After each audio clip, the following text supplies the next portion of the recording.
lo Ya, grabáramos y ya está grabando. muy bien, entonces vimos especialmente la vez pasada la purificación del templo y estábamos hablando de que eran los días de los panes sin levadura, la Pascua. La Pascua era todo ese tiempo que abarcaba muchos días. Se llegó a llamar así la Pascua, no solamente a un día, sino a varios días, que era la Pascua y los panes sin levadura, eran como 8 días en total. Y dentro de esos días el Señor Jesucristo vino al templo, subió Jesús a Jerusalén y llegó al templo y halló en el templo a los que vendían bueyes, ovejas, palomas y los cambistas allí sentados.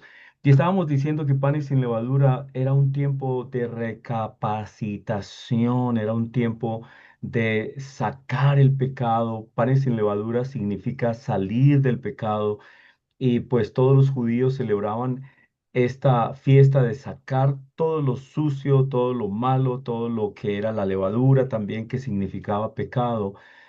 Pero era muy curioso que ellos guardaban estos principios de sacar el pecado y sin embargo era una contradicción porque en el templo habían tomado una parte del templo que era la parte de los gentiles para hacer sus negocios. Y los sacerdotes eran muy ricos y recibían por cada animalito que se vendía una parte y así hacían dinero. Y también en el templo no se aceptaba las monedas de otras naciones, de otros lugares, tenía que ser la moneda del templo y habían cambistas que cambiaban esos dineros que venían de otros lugares por las monedas del templo con las que se podían comprar los animalitos, hacer las ofrendas. Y en todo esto había un dinero y había gente que se estaba haciendo rica con esto. Pero el gran problema es que Dios había dicho desde la antigüedad, que estos lugares, el lugar donde estaban todos estos vendedores de palomas, de animalitos y todo lo demás, ese lugar eran lugares que anunciaban la salvación de los gentiles. Eran lugares que Dios había dicho en Isaías 56 que la casa de Dios sería llamada casa de oración para todos los pueblos. Y en cambio de anunciarle a todos los pueblos las bondades, las misericordias al Dios verdadero, ellos habían hecho este lugar de los gentiles un lugar de negocios, un lugar de hacerse ricos, de corrupción. Y por eso el Señor Jesucristo vino a limpiar. Y cuando dice que el Señor Jesucristo vino a purificar, está en armonía también con la fiesta que se estaba guardando, la fiesta de los panes sin levadura, que significa purificar, limpiar, sacar la levadura, sacar el pecado. Y entonces el Señor Jesucristo dice, nos está enseñando esas contradicciones que los seres humanos tenemos. Por un lado, creemos que estamos bien, que somos religiosos, que hacemos las cosas bien, y por otro lado, tenemos pecado en nuestra vida, oculto, está metido allí. A ellos, a los judíos, se les había metido el pecado, se les había metido estas prácticas y no se daban cuenta. No se daban cuenta que estaban traicionando el objetivo mismo de la casa de Dios. En Isaías 56 y también en Marcos 11 dice, mi casa será llamada casa de oración para todos los pueblos, mas vosotros la habéis hecho cueva de ladrones. Y ellos decían, no, no, no, no puede ser, nosotros no somos ladrones, nosotros no estamos haciendo nada malo. Porque es que el ser humano esconde el pecado. El ser humano no le gusta reconocer sus pecados. No hay nada más difícil para una persona que arrepentirse y reconocer sus errores y sus pecados. Y por eso estábamos leyendo la vez pasada Salmos 139, 23, 24, que dice, examíname, Señor Dios, conoce mi corazón, pruébame, conoce mis pensamientos y ve si hay en mi camino de y ve si hay en mí camino de perversidad y guíame en el camino eterno. Porque el ser humano no se da cuenta y de un momento a otro está haciendo cosas indebidas, contrarias a su propia fe, a lo que cree que dice.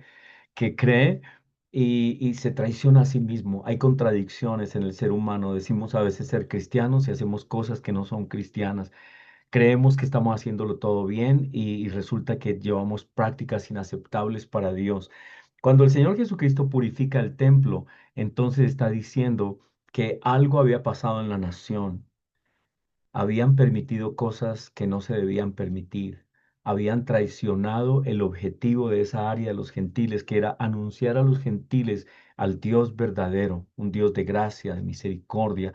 Cristo vino a decir que su casa era casa de oración y a sacar a todas estas personas que habían convertido el templo en cueva de ladrones. Entonces ellos creían que por las obras, que porque estaban guardando la Pascua, los animalitos y todo lo demás que estaban haciéndolo todo bien. Pero Cristo les dice, no, algo hay contaminado. Ustedes se han apartado, no están haciendo las cosas bien. El objetivo de los panes sin levadura es hacer las cosas bien, es dedicar las cosas para el uso que Dios las puso. El templo era para anunciarle a todos los pueblos que el Señor venía, que el Señor, y que esa era la casa del Señor, la casa de Dios. Y luego, en la última parte, en los versículos 23 y 24, dice que estando en Jerusalén, en la fiesta de la Pascua, muchos creyeron en su nombre, viendo las señales que él hacía, pero Jesús mismo no se fiaba de ellos porque conocía a todos y no tenía necesidad de que nadie le diese testimonio del hombre, pues él sabía lo que había en el hombre, él sabía lo que hay en el corazón del hombre. Así que Dios, el Señor Jesucristo, sabía que en el corazón del hombre es, es perverso, como dicen las escrituras. Hay maldad, necesita salvación y necesita una salvación que no viene de las obras, de los ritos, de todo lo que hacían.